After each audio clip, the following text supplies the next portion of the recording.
Assalamualaikum warahmatullahi wabarakatuh. Salam sejahtera untuk kita semua. Alhamdulillah dalam kesempatan ini kami dari peserta pelatihan kepemimpinan administrator Pemerintah Provinsi Kepulauan Riau tahun 2024. Sore ini kita coba membahas apa yang menjadi tugas di dalam pelatihan tersebut, yaitu tentang bagaimana menganalisa dan mengevaluasi strategi dan inovasi di sebuah organisasi agar strategi dan evaluasi yang akan diimplementasikan itu dapat menjadi stimulus agar kinerja organisasi tersebut menjadi lebih baik dari sebelumnya. Pada kesempatan ini kami ditemani dengan senior-senior kami ini yang luar biasa. Di sebelah kiri saya ada Bapak Nelson Yandri.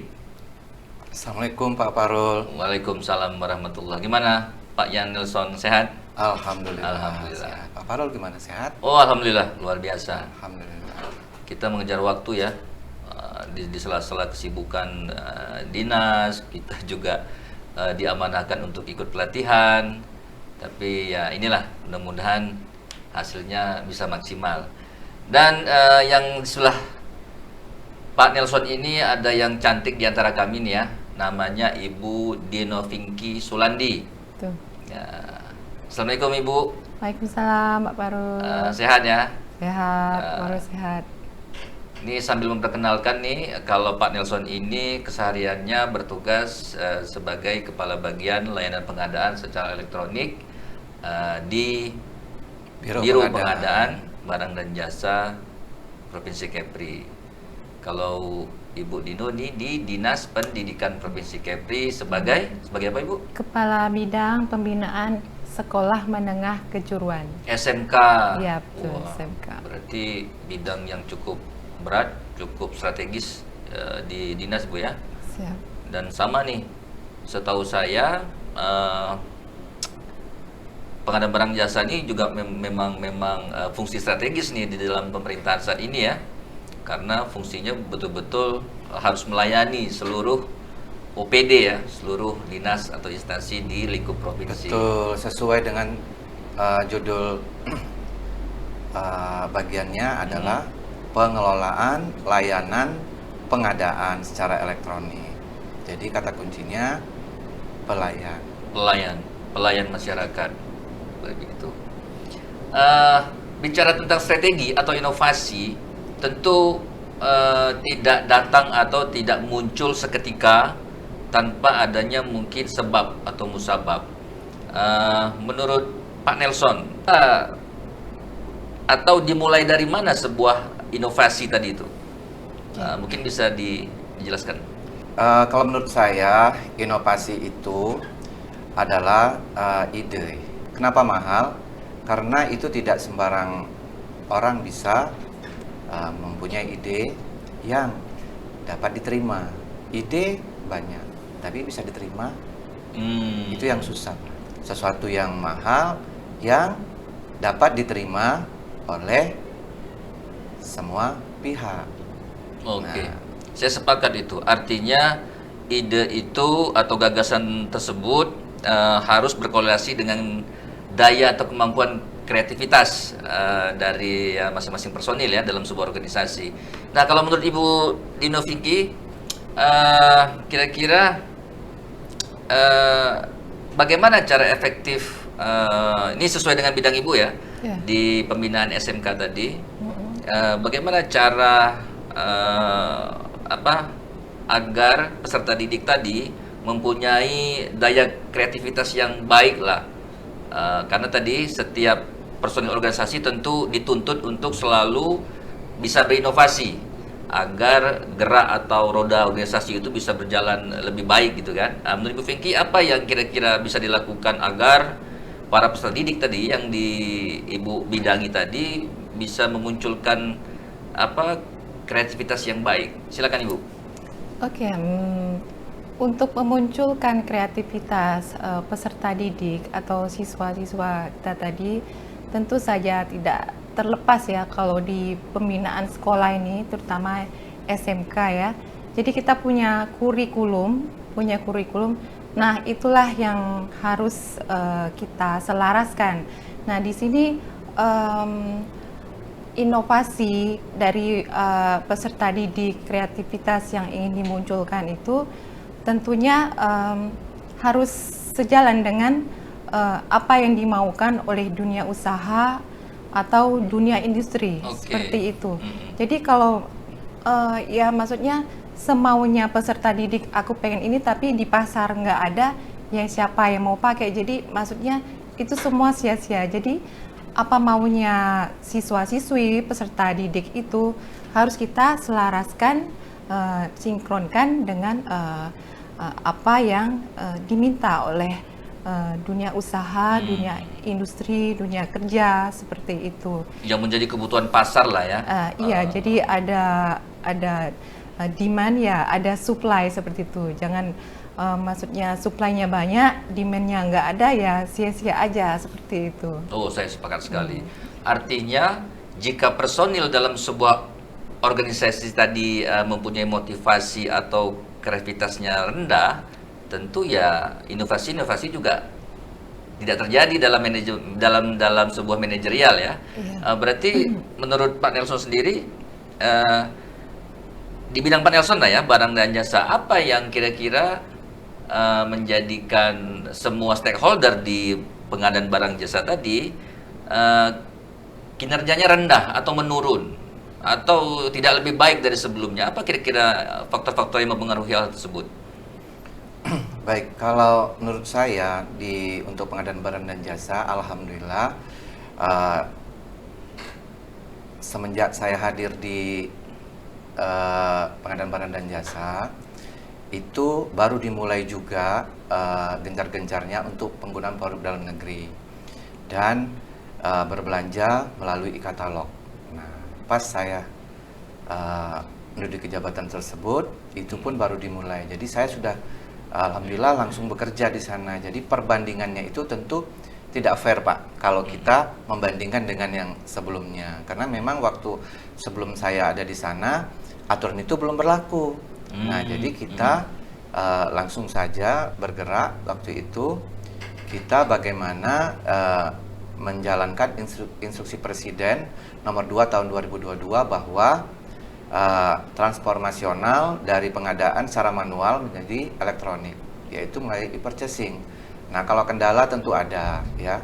Namanya juga kita berubah habit atau kebiasaan.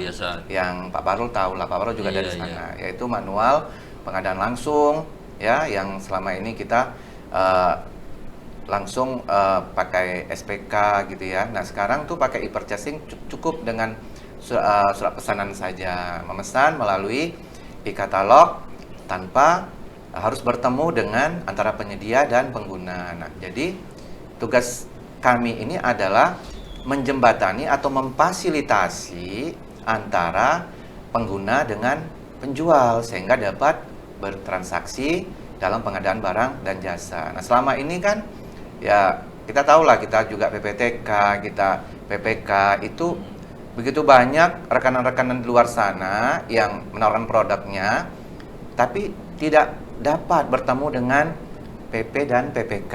Karena seperti Bu Pinky mungkin yakin saya kesibukannya sangat tinggi. Jadi beberapa rekanan yang mau menawarkan produk-produknya ya yang sesuai, tentu saja disesuaikan dengan yang kegiatan Bu Pinky, itu sangat sulit. Berarti bisa saya simpulkan bahwa keberadaan Biro Pengadaan Barang Jasa ini itu otomatis atau serta-merta menjadi tolak ukur kinerja, atau kita sering dengar namanya KPI ya, atau KPI, Key Performance Indicator. Berarti Biro Barang Jasa ini menjadi tolak ukur kinerja OPD lain, karena ya mungkin separuh kerjaan instansi itu kan memang ada di belanja pengadaan ya. Exactly, Pak. Exactly. Nah, disitulah saya bicara tentang ide tadi. Saya memiliki gagasan ya, kepala daerah itu dengan satu gadget ya bisa mengklik, bisa mengetahui pada hari ini sampai detik ini kegiatan sudah terrealisasi itu sampai di mana. Jadi ini berbeda dengan pembayaran, Pak. Pembangunannya, progres dimulainya suatu kontrak. Itu sudah bisa didetek dari laporan di Biro Pengadaan Barang dan Jasa. Bagaimana tidak? Karena setiap hasil lelang itu bisa keluar SP2BJ-nya itulah dari Biro Pengadaan Barang dan Jasa setelah selesai proses pengadaan. Umpama nih, misalnya ada bangunan jembatan di Lingga ya, contoh bangunan jembatan di Lingga, nah itu dilelang. Nah, jadi kepala daerah bisa langsung lihat secara global, secara general pembangunan atau kegiatan itu sudah selesai tahap pelelangan. Kan semua mulai dari sana, Pak. Nah, dari situ itu ide saya. Jadi selama ini mungkin diketahui di realisasi belanja ya, Bu Pinky.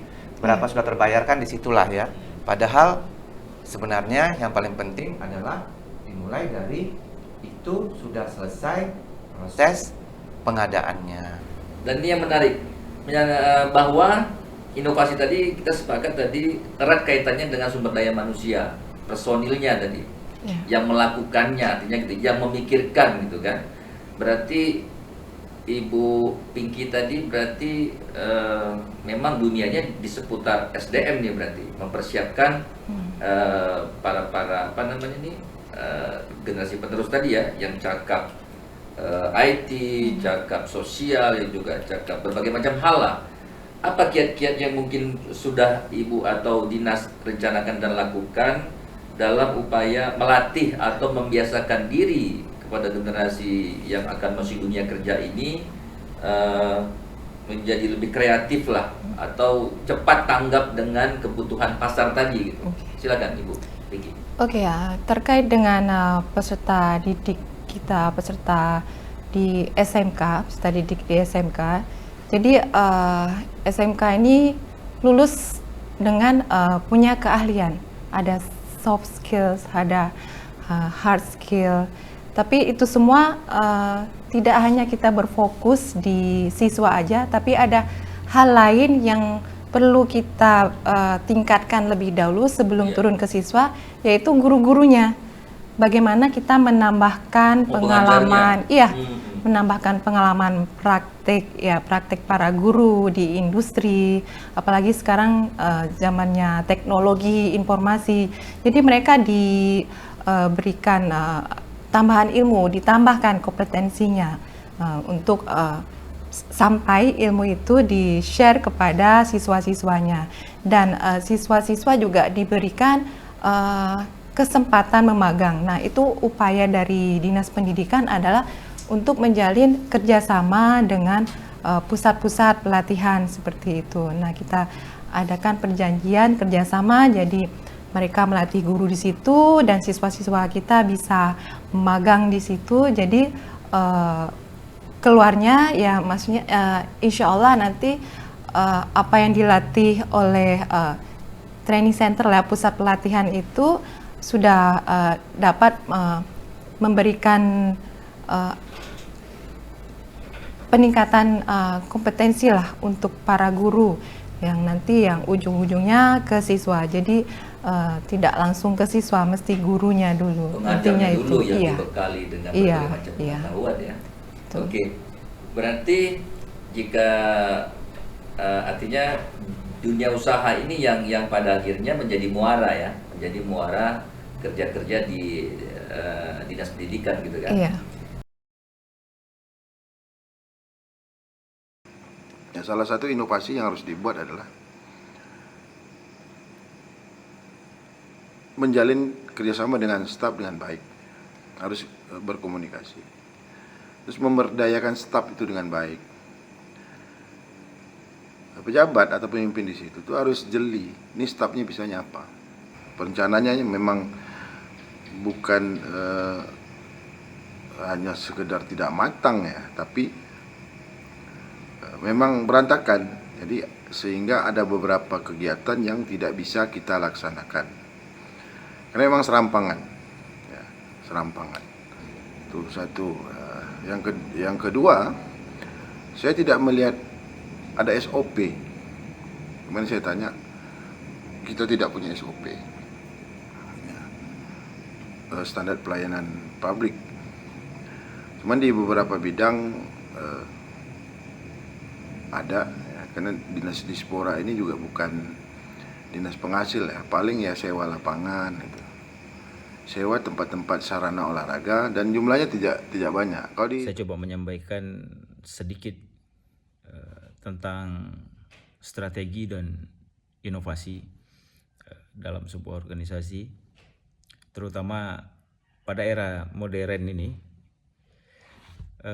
Strategi dan inovasi itu perlu melibatkan serangkaian tindakan dan pendekatan yang sengaja diadopsi oleh organisasi untuk mengembangkan kreativitas serta menghasilkan ide-ide baru yang lebih cemerlang. Dan itu akan membawa kepada perubahan yang sangat bermakna dan berdampak produktif terhadap layanan, terhadap proses atau model organisasi mereka. Baik teman-teman semua, demikian diskusi singkat kami mengenai evaluasi dan analisa tentang strategi dan inovasi dalam sebuah organisasi. Untuk menutup, sedikit kami sampaikan pantun, hendak makan si ikan teri, nelayan turun pergi menangkap. Lakukan strategi dan inovasi agar kinerja organisasi semakin mantap. Luar biasa. Kemudian hendak main selayang-layang, pasang dahulu tali telaju. Bila aparatur berpikir cemerlang, insya Allah Kepri semakin maju. Kita kasih aplaus untuk kita semua. Terima kasih waktunya Pak Nelson dan Persi. Kita ketemu di lain kesempatan. Billahi taufiq wal hidayah. Wassalamualaikum warahmatullahi wabarakatuh. Waalaikumsalam warahmatullahi wabarakatuh.